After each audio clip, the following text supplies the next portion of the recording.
तो ठीक है, अब हम एक काम करते हैं, अगला चैप्टर जो है असिम्प्टोट्स के ऊपर, उस पर ध्यान देते हैं, एक रिवीजन कर लेते हैं असिम्प्टोट्स में आखिर होता क्या है। तो पहले नाम ही लिख लेते हैं चैप्टर का, असिम्प्टोट्स। तो सबसे बेसिक डेफिनेशन असिम्प्टोट्स की यही होती है कि वो आपके कर्व को एज अ टेंजेंट एक्ट करता है। बट टेंजेंट की खास बात क्या होती है, जैसे वो कर्व है आपके पास अगर कोई कर्व है तो टेंजेंट उसे टच करके चला जाएगा। बट असिम्प्टोट्स क्या होते हैं, वो ऐसे ही एक स्ट्रेट लाइन होती है, बट कर्व उसको कभी भी टच नहीं करता है और ना ही कर्व कभी उसके उस तरफ निकलता है।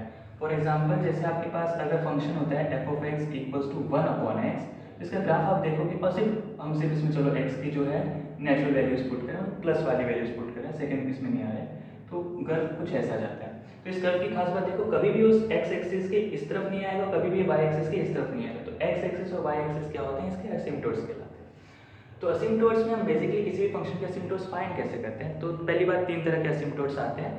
एक जो होता है आपके पास कौन सा होता है, वर्टिकल, एक उसके बाद से आपके पास होता है हॉरिजॉन्टल, और उसके बाद से आपके पास आ जाता है ऑब्लिक। तीनों की सिचुएशन समझते हैं। वर्टिकल असिम्प्टोट्स आपको कब मिलते हैं, जब भी आपके पास आपका जो फंक्शन हो और उसका डिनोमिनेटर पार्ट प्रेजेंट हो।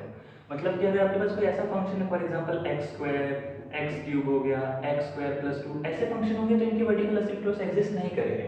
बट फ्रैक्शन वाले जब आपके पास फंक्शन आ जाए, for example f of x is equals to 1/x minus 1, 1/x plus 2, 1/x square minus 3x plus 2, और ऊपर भी चलो 1 ना लिख के कुछ लिखा हो, एक्स स्क्वायर प्लस 2 लिखा हो, यहाँ पे x लिखा हो, नेचुरल लॉग ऑफ x लिखा हो, उससे कोई दिक्कत नहीं। एक बार फ्रैक्शन वाले फंक्शंस आना चालू हो गए तो आपको वर्टिकल असिम्प्टोट्स गारंटी नहीं मिल सकते, बट एटलीस्ट मिल सकते हैं। उसकी कंडीशन क्या होती है, सिंपली ये जीरो कब होता है डिनोमिनेटर, आपको वो चेक करना है। इसका डिनोमिनेटर जीरो कब होगा, जब x 1 की तरफ जाएगा। तो सिंपली आप लिख सकते हो लिमिट x जब 1 की तरफ जा रहा है तो जो आपका फंक्शन है वो किसकी तरफ जाएगा, तो 1 रखने पे देखो 1 माइनस 1 0, तो आपका जो फंक्शन है वो जाएगा इन्फिनिटी की तरफ। इस वाले में देखो लिमिट x जैसे ही नेगेटिव 2 को अप्रोच कर रहा है तो आपका जो फंक्शन है वो कहाँ जा रहा है, फिर से इन्फिनिटी। तो बेसिकली आपको डिनोमिनेटर आपके जो भी फंक्शंस गिवन हो उसके डिनोमिनेटर पे कॉन्सेंट्रेट करना है और वो वाली वैल्यू सोचनी है जो वहाँ पे डालने पर वो जीरो दे दे, और उसके पास लिमिट अप्रोच करवाने हम क्वेश्चन सॉल्व देखते हैं।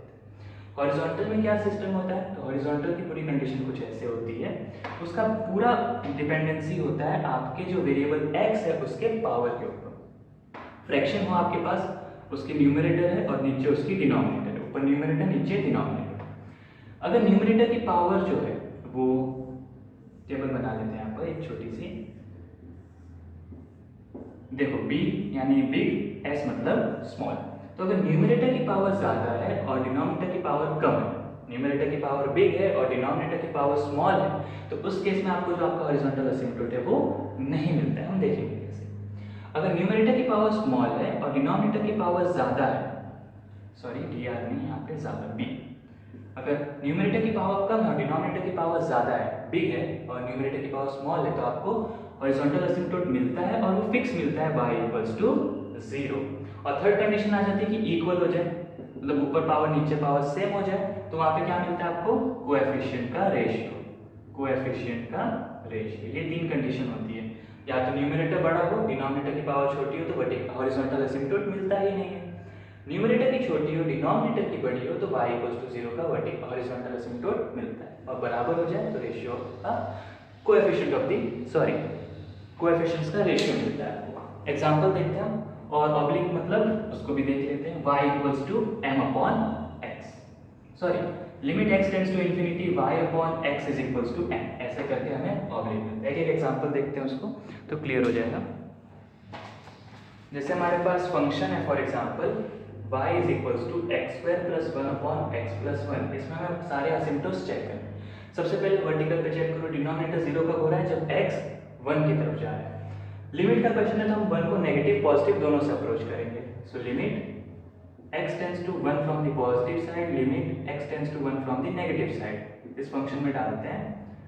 फिर वापस एक और डेकोरेशन करना होता है, मतलब क्या करते हैं, फंक्शन को एज इट इज लिख देते हैं, x square plus 1 upon x plus 1, limit x tends to 1 from the positive side, x square plus 1 upon x plus 1।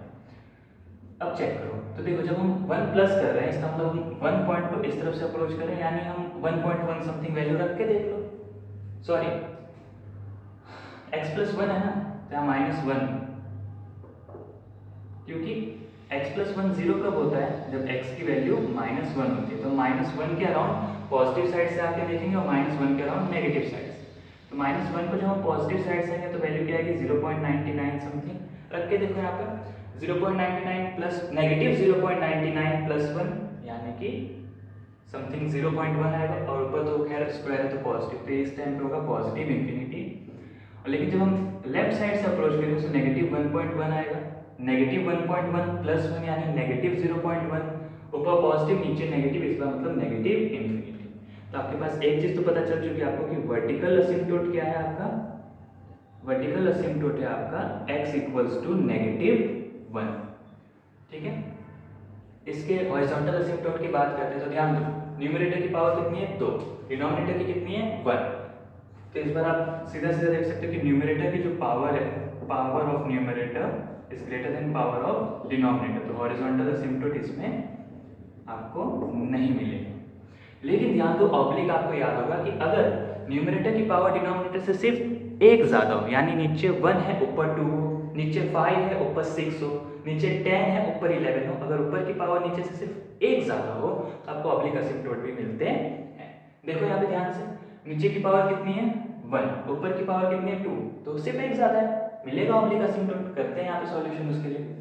तो let y equals to mx plus c be the oblique asymptote. हम मान लेते हैं कि ये एक line होगी, line की जनरल इक्वेशन, ये असिम्पटोट होगी इसकी। Clear? So therefore limit x tends to infinity y upon x is equals to the m, मतलब स्लोप। अगली लाइन में सॉल्व करते हैं। Limit x tends to infinity, y की वैल्यू कितनी है? x square plus 1 divided by x plus 1 divided by x। So limit x tends to infinity, ये और ये मल्टीप्लाई हो जाएंगे, x square plus 1 upon x square plus x। x square same आ रहा है फैक्टर, कोई बात नहीं, उसे कॉमन निकाल लो तो क्या बचेगा? 1 plus 1 upon x square common निकला, 1 प्लस 1 अपॉन x कैंसिल हो जाएगा। फिर आपको एक नोट मालूम है कि limit x tends to infinity हो और 1 अपॉन x हो तो आंसर हमेशा 0 आता है। तो ये वाली जो वैल्यू है वो भी इक्वल्स टू 0 हो जाएगी और ये वाली जो वैल्यू है ये भी इक्वल्स टू 0 हो जाएगी। सो 1 प्लस 0 अपॉन 1 प्लस 0 यानी सिंपली 1। तो m की वैल्यू कितनी आ गई? 1।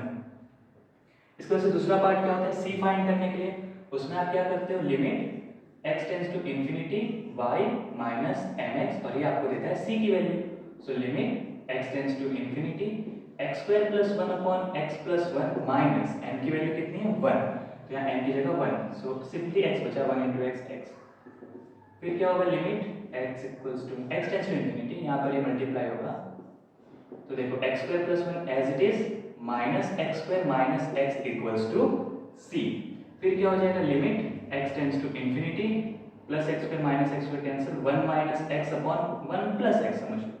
फिर से आप क्या करोगे? x का फैक्टर निकालोगे बाहर, सो 1 माइनस 1 नहीं 1 अपॉन x माइनस 1 x निकला, सो 1 plus 1 upon 9 1 upon x plus 1, ये और ये कैंसिल और ये जो हमने अभी इतनी बात कही कि limit x tends to infinity 1 upon x 0 होता है तो उस वजह से ये भी 0 ये भी 0, तो क्या बचेगा? 0 minus 1 upon 0 plus 1 that is simply negative 1।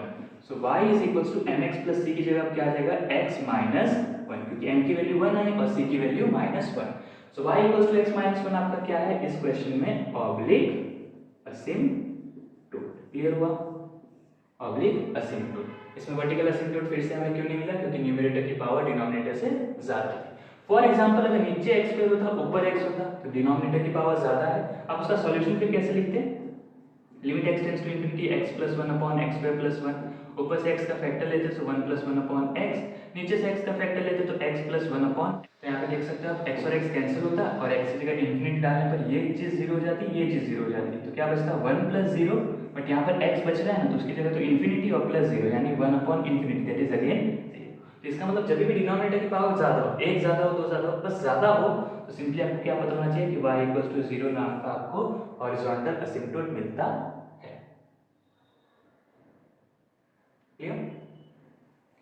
और अगर ऊपर की पावर सिर्फ एक ज्यादा हो जैसे हमारे सिचुएशन में थी, नीचे 1 था ऊपर 2 था, तो आपको ऑब्लिक असिम्पटोट मिलता है। क्लियर? और एक और चीज देख लो, ये होती है आपकी वर्टिकल असिम्पटोट, ये होती है आपकी हॉरिजॉन्टल असिम्पटोट और ये होती है आपकी ऑब्लिक असिम्पटोट। क्लियर?